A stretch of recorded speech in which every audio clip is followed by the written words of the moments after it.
അങ്ങനെ 2024 10ാം ക്ലാസ്സിന്റെ പ്ലസ് ടുവിന്റെ റിസൾട്ട് വന്നു. ഇനി നമ്മൾ കാണാൻ പോകുന്ന ഒരു ട്രെൻഡ് ഉണ്ട്. റോഡ് നീള ഫ്ലെക്സ്, മുഴുവൻ A+ കിട്ടിയ ആൾക്കാർ 10ാം ക്ലാസ്സിലെയും പ്ലസ് ടുവിലെയൊക്കെ.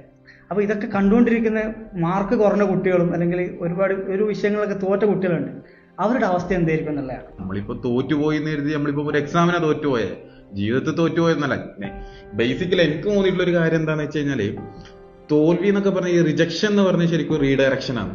നമുക്ക് മറ്റൊരു മേഖലയിലേക്ക് ട്രാവൽ ചെയ്യാൻ ചിലപ്പോൾ കുറച്ചും കൂടി അനുയോജ്യമാകുന്ന റിജക്ഷൻ ഒക്കെ കിട്ടുമ്പോൾ, സൗരവ് ഗാംഗുലി നമ്മളെ സംബന്ധിച്ച്, ഇന്ത്യനെ സംബന്ധിച്ച് നമുക്കിപ്പം വേറൊരു രാജ്യത്ത് പോയിട്ട് അവരെ തോൽപ്പിക്കുക, എന്നിട്ട് ആ ഷർട്ട് ഊരിയിട്ട് നടന്നു പോകുന്ന ഒക്കെ ഭയങ്കര വണ്ടർഫുൾ മൊമെന്റ്സ് ആണ് നമ്മളെയൊക്കെ സംബന്ധിച്ച്, നമ്മളെ കാലഘട്ടത്തിൽ പ്രത്യേകിച്ച്. അപ്പൊ അയാളെ ഹിസ്റ്ററി എല്ലാം നോക്കുമ്പോൾ എനിക്ക് തോന്നിയുള്ള ഒരു കാര്യം എന്ന് വെച്ചാല്, മൂപ്പർ നന്നായിട്ട് ഫുട്ബോൾ കളിക്കുന്ന ഒരാളാണ്. ഈ ഫുട്ബോൾ കളിച്ചിട്ട് അതിൽ താല്പര്യം കൊണ്ട് സെലക്ഷൻ ഒക്കെ പോയിട്ടുണ്ട്. പക്ഷെ 15ാമത്തെ വയസ്സിൽ റിജക്ഷൻ കിട്ടി. മൂപ്പര് ഫുട്ബോൾ ഒഴിവാക്കി നേരെ മൂപ്പര് ക്രിക്കറ്റിലേക്ക് ഫോക്കസ് ചെയ്ത് നോക്കുമ്പോൾ നമുക്ക് ഏറ്റവും നല്ല ബെസ്റ്റ് ക്യാപ്റ്റനെയും കിട്ടി. ഇന്ത്യക്ക് കിട്ടുന്ന ഏറ്റവും നല്ല മൊമെന്റ്സുകളൊക്കെ അദ്ദേഹം സമ്മാനിക്കുകയും ചെയ്തു. എഡ്യൂക്കേഷൻ സിസ്റ്റം എന്ന് പറയുന്നത് സബ്ജക്റ്റീവ് വൈസ് ആണ്.